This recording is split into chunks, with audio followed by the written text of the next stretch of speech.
no compromise. உங்க சைடுலயும் எங்க சைடுலயும். GT Holidays, South India's #1 travel brand. இயற்கையான டேட்ஸ், பாதாம், பிஸ்தா, கேஷு அண்ட் ஹனி கொண்டு தயாரிக்கப்பட்ட லயன் டேட் நட் பைட்ஸ். மணப்பெண்ணின் பிரத்யேகமான திருமணம் விவாஹா தி சென்னை சில்க்ஸ். இது ஹார்ட் பீட் எழுதும்போது மைண்டில் ரதின்ற கேரக்டர் இருந்தது வந்து மஞ்சு வாரியர். ஸோ நம்ம அவங்களை ரீச் பண்ண முடியாதுன்னு சொல்லிட்டு அதுக்கப்புறம் நம்ம அபிராமி மேம் மீட் பண்ணோம். ஃபஸ்ட்டு இந்த ஸ்டோரியெல்லாம் கேட்டதுக்கப்புறம் இந்த கேரக்டரோட அந்த டெப்த்லாம் தெரிஞ்சதுக்கப்புறம் நீங்கள் என்ன இவங்கள்ட்ட ஃபஸ்ட்டு கேட்டீங்க? எவ்வளோ பைசா கொடுப்பீங்க? இவங்களோட கேமியோ கொண்டு வரணும்னு எங்களுக்கு ஒரு ஐடியா இருக்குது அப்படின்ற மாதிரி எதாவது இருக்கா? இல்லை, நாங்கள் ட்ரை பண்ணோம். யோகி பாபு வந்து ஒரு பேஷண்ட்டாக வரலான்றது ட்ரை பண்ணோம். இல்லை, உங்களோட இது நீங்கள் நினச்சது வந்துருச்சா அப்படி கேட்போம். பயம் இருந்தது, பிகினிங்கில் ரொம்ப பயமாக இருந்தது. ஒரு கேரக்டர் எழுதும் போது இதுக்கு இவ்வளோ பெரிய ரிசப்ஷன் வரும்லாம் நான் நினைக்கல, ரொம்ப சாதாரணமாக நான் எழுதினேன் அப்படின்ற மாதிரி ஏதாவது ஒரு கேரக்டர் இருக்கா இது மொத்த ஹார்ட் பீட் சீரீஸ்லேயே? மொத்த ஹார்ட் பீட் சீரீஸுமே நான் பெருசாக வரும் அப்படிலாம் நினைக்கல. எல்லாருக்கும் வணக்கம். வணக்கம் வணக்கம். எப்படி இருக்கீங்க எல்லாரும்? நல்லா இருக்கு. ரொம்ப சூப்பராக இருக்கேன். ஏன் சிரிச்சுட்டே இருக்கீங்க? நீங்கள் சிரிச்சதுனால நான் சிரிச்சேன். தீபக், நீ இங்க வந்திருக்கீங்க. ரீனா தான் எல்லாரையும் சிரிச்சுட்டே இருக்கும், டிஸ்ட்ராக்ட் பண்ணிட்டே இருக்கும். இல்லை, இன்டர்வியூல எப்படியா இல்லை ஷூட்லேயும் அப்படிதானா? ஷூட்ல அப்படிதான். ஓகே, இல்லை ஒரு ரைட்டர் அண்ட் டைரக்டர் அவரை பார்த்து நீங்கள் சிரிக்கிறீங்க, எதுக்கு தான் சிரிக்கிறீங்க? அதுவும் ஸ்டார்டிங்ல இருந்து. நிச்சயமா இல்லை, நாங்கள் எல்லாரும் பார்த்தாலுமே மேம் இப்போ நீங்கள் சிரிக்கிறீங்க அந்த மாதிரி தான் பார்த்தாவே சிரிப்பா. அவ்வளோ ஒரு பாசிட்டிவான செட்டுங்க. பாசிட்டிவான செட்டு. ஓகே, எனக்கு ரொம்ப ரொம்ப ஆச்சரியமாக இருக்கிறது என்ன அப்படின்னா, கேரக்டராக நம்ம படத்தில் பிஹேவ் பண்ண சீரீஸ்லையோ இல்லை படத்தில் பிஹேவ் பண்ணுறது வேறு. இங்கே இப்படி நடந்து போயிட்டு இருந்தாங்க, ரீனான்னு இவங்க கூப்பிட்டுட்டு இருந்தாங்க. எனக்கு ஆச்சரியம் வச்சு, அவங்க போய் தீபா போல தானே எதுக்கு ரீனான்னு கூப்பிட்றாங்க அப்படின்ற மாதிரி. எந்த அளவுக்கு கேரக்டரில் நீங்கள் ஊறி போயிருக்கீங்கன்னு எனக்கு இதுலேயே தெரிஞ்சிருச்சு. கேஷுவலாக இன்டர்வியூவில் கூப்பிட்றது வேறு, கேஷுவலாகவே அப்படி தான் கூப்பிட்றீங்க. எதனால அப்படி? இல்ல, எனக்கு தெரிஞ்ச நாங்க செட்ல எல்லாருமே கேரக்டர் பேர் தான் கூப்பிடுறது. ஓகே, எனக்கு இப்போ நிறைய பேரோட ரியல் நேம் என்னன்னு யோசிக்கணும். ஓகே, உங்களுக்கு எல்லாம் சீக்கிரம் வருமா? எனக்கு கொஞ்சம் யோசிக்கணும் எல்லாரோட ரியல் நேம். இப்போ நீ தீபா பால் சொன்னதுக்கு அப்புறம் தான் பேர். ஆமா, ரீனா அப்படின்றது அந்த அளவுக்கு இதாயிருச்சு. எல்லாரையுமே கேரக்டர்ஸ் தான் கூப்பிடுறது.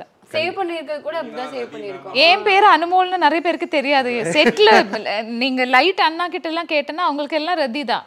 அனுமோல்னு நிறைய பேருக்கு தெரியவே தெரியாது. ஓகே, தென் இப்போ எனக்கு இப்போ இதுல இருந்து கேள்வி ஆரம்பிச்சிடலாம். டைரக்டர் அண்ட் ரைட்டர் இருந்து, அதாவது இப்போ ஒவ்வொருத்தரும் கேரக்டர் நீங்கள் ஃபிக்ஸ் பண்ணுறீங்களே சார், இப்போ இந்த ஹார்ட் பீட்டுக்கு இந்த பேரெல்லாம் போட்டு இதுக்கு இவங்க தான் அப்படின்னு சொல்லிட்டு நீங்கள் ஃபிக்ஸ் பண்ண மொமெண்ட், இல்லை இவங்களை தவிர்த்து நான் வந்து சாய்ஸஸில் இவங்கெல்லாம் வச்சுருந்தேன் அப்படின்ற மாதிரி எதாவது இருக்கா? அதை இங்கே ரிவீல் பண்ணுங்கள். இருக்குது. ரீனாக்கு வந்து இல்லை, ரீனாக்கு வந்து ஃபஸ்ட் எடுத்தவொடனே வந்து ஐடியாவாக சொல்லும் போதே ரீனா தான். எனக்கு ப்ரொடியூசர் வந்து ரீனாவோட ஃபோட்டோ அனுப்பிச்சேன். அப்புறம் ஷாம் வந்து ரீனாவை மீட் பண்ணி பேசினா, அப்போ இவங்க தான் ரீனான்னு ஃபிக்ஸ் ஆனது. ரதி மேமுக்கு வந்து ரதி மேமை ஃபஸ்ட்டு பார்க்கல, அனு மேமை ஃபஸ்ட்டு பார்க்கல. ஃபஸ்ட்டு வந்து நாங்கள் ஆடிஷன்னா போய் பேசினது வந்து அபிராமி மேம் கிட்ட. ஆக்சுவலி இது ஹார்ட் பீட் எழுதும்போது மைண்டில் ரதின்ற கேரக்டர் இருந்தது வந்து மஞ்சு வாரியர். ஸோ நம்ம அவங்களை ரீச் பண்ண முடியாதுன்னு சொல்லிட்டு அதுக்கப்புறம் நம்ம அபிராமி மேமை மீட் பண்ணோம். அவங்ககிட்ட கதை சொன்னோம். அப்புறம் அவங்க டேட்ஸ்னால அவங்க பண்ண முடியல. அப்புறம் மேகாராஜன் அவங்கக்கிட்ட பேசணும். அவங்கக்கிட்ட பேசி அவங்களாலையும் ஏதோ இவ்வளோ டேஸ் கொடுக்க முடியாது அப்படின்னாங்க. அப்புறம் ஸ்வாசிகா, அவங்க பேர் ஸ்வாசிகா தானே. அப்போ வந்து ரீனாக்கும் அவங்க ரெண்டு பேர்த்தோட கெமிஸ்ட்ரி வந்து அவங்க ரொம்ப சின்ன பொண்ணு மாதிரி அப்படியே ஒரு ஃபீல் இருந்தது. அப்புறம் தான் ஷாம் வந்து எனக்கு ரதி மேம் ஃபோட்டோ காமிச்சா. அப்படி அதுக்கப்புறம் உட்காந்து ஒரு 4 மாதம் கன்வின்ஸ் பண்ணி அப்புறம் அவங்கள கொண்டு வந்தது. ஸோ அப்படிதான்.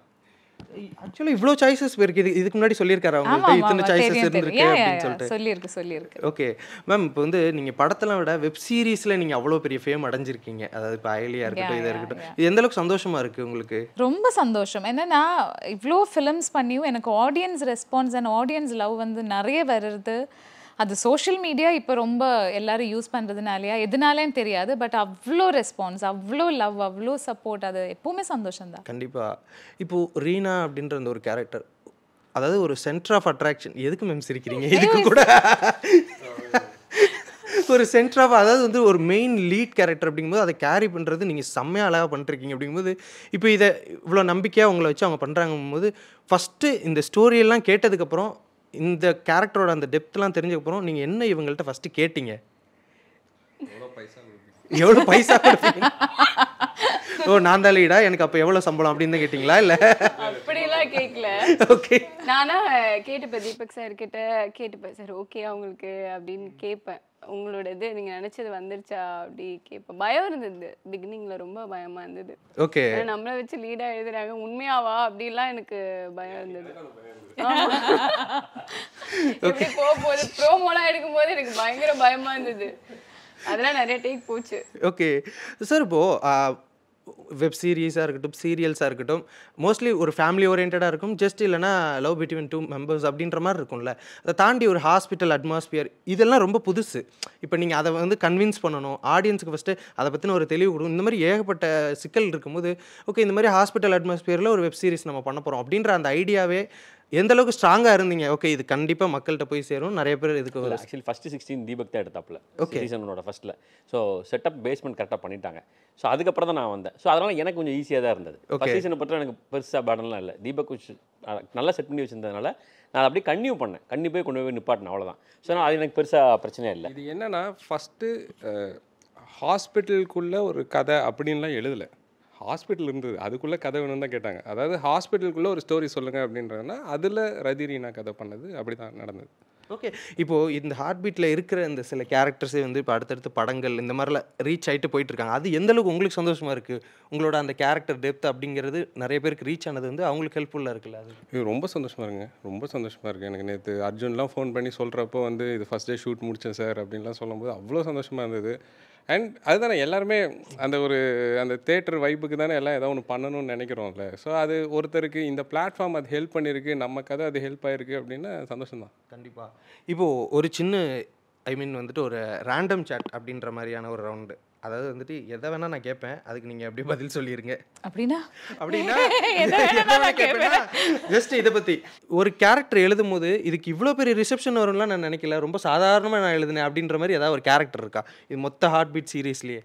மொத்த ஹார்ட் பீட் சீரீஸுமே நான் பெருசாக வரும் அப்படிலாம் நினைக்கல. இல்லை உண்மையிலே அதாவது வந்து எழுதும் போதே வந்து இது பயங்கரமாக பேசப்படும் அப்படியெல்லாம் எழுதலை. அதாவது வந்து எல்லா கேரக்டருக்கும் ஹானஸ்ட்டாக என்ன அந்த கேரக்டர் என்ன பண்ணணுமோ அதை தான் எழுதணும். அது இவ்வளோ பெருசானது வந்து நான்லாம் நினைக்கவே இல்லை. இல்லை இப்போ நிறைய பேருக்கு அந்த ஃபேன் பேஜ் அப்படின்ற அந்த ஒரு விஷயம் இருக்குது. இப்போ ரீனா மேமுக்கு இருக்குது, ரதிக்கு இருக்குது, அர்ஜுன் சார் இருக்குது, இந்த மாதிரி ஏகப்பட்ட கேரக்டர் ஒவ்வொருத்தருக்கும் இது இருக்குது. நம்ம அந்த டெப்த் இருக்குல்ல, அதனால நான் கேட்குறேன். ஏன்னா இதில் இன்னும் இந்த கேரக்டருக்கு இவ்வளோ பெரிய ரீச்சா அப்படின்ற மாதிரி ஏதாவது பர்டிகுலராக கேரக்டர் இருக்கா? எல்லாத்துக்குமே நீங்கள் அதாவது வந்து இப்போ இன்ஸ்டாவில் எடுத்து ரீனாவோட ஸ்டோரி பார்த்தாலோ, அனுமேம் ஸ்டோரியை பார்த்தாலோ, விஜயோட ஸ்டோரி பார்த்தாலோ, தேஜோட ஸ்டோரி பார்த்தாலோ, கிரணோட ஸ்டோரி பார்த்தாலோ, நிலோஃபரோட ஸ்டோரி எல்லாத்துக்குமே அவங்களுக்கு ஒரு ஃபேன் கிளப் இருக்குது, அவங்கவுங்க போட்டே தான் இருக்காங்க. ஸோ நிஜமாலே எதிர்பார்க்கல எல்லாருமே. அதாவது ஒன் திங் நான் ப்ராமிஸ் பண்ணது என்னன்னா வந்து அதாவது இது 2 பேர்த்தோட கதையாக மட்டும் இருக்காது, எல்லாத்துக்குமே ஒரு ஆர்க் இருக்கும், எல்லாத்துக்குமே ஒரு எண்ட் இருக்கும், எல்லாத்தோட கேரக்டரும் வெளில தெரியும் அப்படின்னு சொல்லி நான் சொன்னேன். அது இப்போ தெரியுதுன்னு நினைக்கும்போது சந்தோஷமாக இருக்குது. ஓகே இப்போது அடுத்து அதாவது வந்து one most favourite character other than yours அப்படின்னு நீங்கள் சொல்லணும். அதேமாரி இந்த கேரக்டர் நம்ம பண்ணியிருக்கலாமா அப்படின்ற மாதிரி ஏதாவது நீங்கள் பார்த்து பொறாமப்பட்ட ஒரு கேரக்டர் என்ன சொல்லணும்? பொறாமப்பட்ட எந்த கேரக்டரும் இல்லை. எனக்கு முன்னாடி தேஜு கேரக்டர் தான் ரொம்ப பிடிச்சிருந்தது சீரியஸில், என்னோட கேரக்டர் இல்லாமல். பிகாஸ் நிறைய வேரியேஷன்ஸ், நிறைய ஷேட்ஸ் எல்லாமே போகுதுனால. இப்போ வந்து எனக்கு விஜய், அது அவரோட பெர்ஃபார்மன்ஸ்னாலேயா எதுன்னு தெரியாது, விஜய் அந்த அந்த ஆர்க் எனக்கு ரொம்ப பிடிக்குது. அண்ட் அவரோட பெர்ஃபார்மன்ஸ் எனக்கு ரொம்ப பிடிக்குது. சீரியஸில் எனக்கு தமிழ் சினிமாவில் அவர் வந்து அதிகமாக என்ன சொல்கிறது யூஸ் பண்ணலையோ அப்படின்ற மாதிரி நான் ரொம்ப ஃபீல் பண்ணியிருக்கேன். ரொம்ப அண்டர் ரேட்டடாக இருந்திருக்கேன். அவரை நீங்கள் எப்படி காஸ்ட் பண்ணீங்க? கார்த்திக் சார் எப்படி கண்டுபிடிச்சிங்க கரெக்டாக? விஜய்க்குன்னு ஆப்ஷன் பார்க்கும்போது வந்து நிறைய பேரை பார்த்தோம். நிறைய பேரை பார்க்கும்போது இவரும் ஒரு கார்த்தி பண்ணால் எப்படி இருக்கும், கேகே பண்ணால் எப்படி இருக்கும் அப்படிங்கிற ஒரு ஐடியா. அப்புறம் அவர் அப்ரோச் பண்ணோடனே கதை சொன்னோடனே அவர் பண்ணுறேன்னாரு. அப்படி நடந்தது தான். ஒரு ஐடியாவாக இருந்தது, அவர் ஓகே சொன்னார், அப்புறம் ஒர்க் ஆச்சு. இப்போ உங்களுக்கு வந்து ஒரு டாஸ்க் என்ன அப்படின்னா, இப்போது இதில் இருக்க கேரக்டர்ஸ் எல்லாத்துக்குமே ஃபிலிமில் இருக்க ஸ்டார்ஸை நீங்கள் வந்துட்டு காஸ்ட் பண்ணணும். அப்படின்னா யாரெல்லாம் நீங்கள் காஸ்ட் பண்ணுவீங்க அப்படின்னு சொல்லிட்டு சொல்லணும். லெஜெண்டரி ஸ்டார்ஸ் இருப்பாங்கல்ல, நீங்க அவங்களெல்லாம் நீங்க இப்போ வந்து ஹார்ட் பீட் சீரிஸ்ல காஸ்ட் பண்ணுவீங்க. ஏன் பண்ண மாட்டீங்க? எங்களோட ரதி மேம் தான், விஜய் சார் யாரும் அதெல்லாம் ரீப்ளேஸ் பண்ணவே முடியாது. சரி okay, is there any cameo in heart beat season 2? அது சார் சார் நீங்க சொல்லுங்க. சரி யார் கேமியோ வந்தா நல்லா இருக்கும்? எனக்கு வந்து தீபக் சாரும் அப்துல் சாரும் வந்தா நல்லா இருக்கும். இது எல்லாத்தையும் விட ஷாம்னு ஒருத்தர் இருப்பாரு, பயங்கரமா நடிப்பார். அவரு வந்தா நல்லா இருக்கும். ஷாம் ஆல்ரெடி நடிச்சிருக்கா ஒரு கேண்டீன் சீன்ல பின்னாடி. ஷாம் சுந்தர் சாரா? Okay done. நான் எந்த இன்டர்வியூல ஷாம பத்தி சொன்னாலும் திருப்பி கேட்பாங்க ஷாம் சுந்தர் சாரா, எல்லாருக்குமே தெரியும்னு நினைக்கிறேன். ஓகே. ஆனா அவங்க சொல்லவே இல்லை இவங்களோட கேமியோ கொண்டு வரணும்னு எங்களுக்கு ஒரு ஐடியா இருக்குது அப்படின்ற மாதிரி எதாவது இருக்கா? இல்லை, நாங்கள் ட்ரை பண்ணோம். யோகி பாபு வந்து ஒரு பேஷண்ட்டாக வரலான்றது ட்ரை பண்ணோம். இல்லை, அவரும் சொன்னார் டே ஏதாவது ஒன்று பண்ணணும்டா அப்படின்னாரு. நானும் வந்து ஒன்று பண்ணலான்னு நினச்சா நான் பண்ணல. அந்த மாதிரி தான் இருந்தது, மற்றபடி வேறு எதுவும் இல்லை. ஆல்ரெடி நிறைய கேரக்டர்ஸ் இருக்குங்க, கேமியோ அதுக்கு கதை எழுதுறது எனக்கு. ஓகே, இன்னும் எத்தனை பார்ட் பிளான் பண்ணி வச்சுருக்கீங்க? இப்போதைக்கு 3 மட்டும் இருக்குது லைனப்பில். 3னா அதாவது ஃபர்ஸ்ட் சீசன் 2 முடிஞ்சு நீங்க சொல்லுங்க 3 வேணுமா, அப்புறம் 3 எடுப்போம். இல்லை சீரியஸாக வேணும், அதுக்கான ரிசப்ஷன் உங்களுக்கு கிடச்சிட்டு இருக்குல்ல, இது என்ன வேணுமான்னு கேட்குறீங்க? இல்லை கண்டிப்பாக அது ஹிட் ஆகிட்டனால நம்ம சீசன் 3 பண்ண முடியாதுல்ல. அதுக்கு ஒரு ப்ராப்பர் கதை வேணும், உங்களை என்டர்டெயின் பண்ணணும், எல்லாமே இருக்குல்ல. ஸோ அது எல்லாம் பிளான் நடக்கும்போது சீசன் 3 ஆட்டோமேட்டிக்காக நடக்கும். இல்லை ஹார்ட்பீட் சீசன் 3க்கு இப்போ இது சோஷியல் மீடியாவில் கதை எழுதுவாங்கல்ல, அவங்களா கதை அந்த கதை ஏதாவது படித்து ஆச்சரியப்பட்டிருக்கீங்களே இதுக்கு நல்லா இருக்கு இந்த கதை எடுப்புமா? இருக்கு நிறைய பேர் என்கிட்ட வந்து இந்த ஆக்சுவலாக இந்த மிஷின்ஸ்லாம் ப்ராப்ளம்னு ஃபர்ஸ்ட் சீசனில் வரும். அது யாரும் எனக்கு அமிச்சது தான், யாரோ ஒரு ஃபேன் வந்து அமிச்சு தான் பண்ணேன். அப்புறம் வேறு ஏதோ கூட இப்போ ரீசெண்டாக ஐ டோன்ட் ரிமெம்பர் ஏதோ சீசன் 2ஓட ப்ரோமோ வந்த ஒருத்தர் வந்து நிறைய எழுதியிருந்தாங்க. கதை படிச்சிங்களா நீங்கள்? நான் கமெண்ட்ஸ் எல்லாம் படிப்பேன், நான் நிறைய பார்த்துருக்கேன். ஓகே, அவங்க ஸ்டோரி இது நல்லா இருக்கே நல்லா நிறைய வாட்டி தோணி இருக்கேன். நிறைய வாட்டி வந்து ஓ இப்படியெல்லாம் யோசிக்கிறாங்களா அப்படியெல்லாம் தோணியிருக்கு. Okay, one best BTS moment அப்படின்னா இந்த சீசன் 2ல உங்களுக்கு இதை மறக்கவே முடியாது, இல்லை அதிக ரீடேக் வாங்கினது, இல்லை ஏதாவது ஒரு பிடிஎஸ் மூமெண்ட்? சீசன் 1ல ரீடேக் வாங்கியிருக்கேன். சீசன் 2ல வந்து ஆக்சுவலி நம்ம செட்ல அவ்வளோ ரீடேக்ஸ் யாரும் வாங்குறது இல்லை. ஓகே, இல்ல ரீடேக்னு சொல்ல தேவையில்ல, பிடிஎஸ் ஏதாவது செம்ம பிஹைண்ட் தி சீன்ஸ். நாங்க ஆக்ஷன் சொல்றதுக்கு முன்னாடி வர சிரிச்சிட்டே தான் இருப்போம்.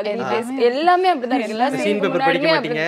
அதெல்லாம் படிச்சிருவோம், சீன்லாம் படிச்சிருவோம், ரெடியா தான் இருப்போம். ஆனா சீன் போறதுக்கு முன்னாடி இப்படி பார்த்தா சிரிப்பு வந்துரும், இப்படி பார்த்தா சிரிப்பு வந்துரும். ஓகே, பார்த்தாவே சிரிப்போம். ஓகே, இந்த கேரக்டர் சார், இந்த கேரக்டர் அவங்களோட ரியல் லைஃப்ல அப்படியே ஆப்போசிட், ஆனா இந்த சீரீஸ்ல அவங்களுக்கு அப்படியே ஆப்போசிட்டான ஒரு கேரக்டர் கொடுத்துருக்கோம் அப்படின்னா யாரு? மேபி தேஜு. ஓகே, கம்ப்ளீட் அப்படியே ஆப்போசிட். ஓகே, அதாவது வந்து நீங்கள் இந்த கேரக்டர் மொத்தத்தை இது பண்ண அப்புறம் சம்பளத்தை தாண்டி கேட்ட ஃபர்ஸ்ட் டவுட்டாக கேட்டது என்ன இவங்கள்ட்ட, உங்களோட கேரக்டராக இருக்குல்ல?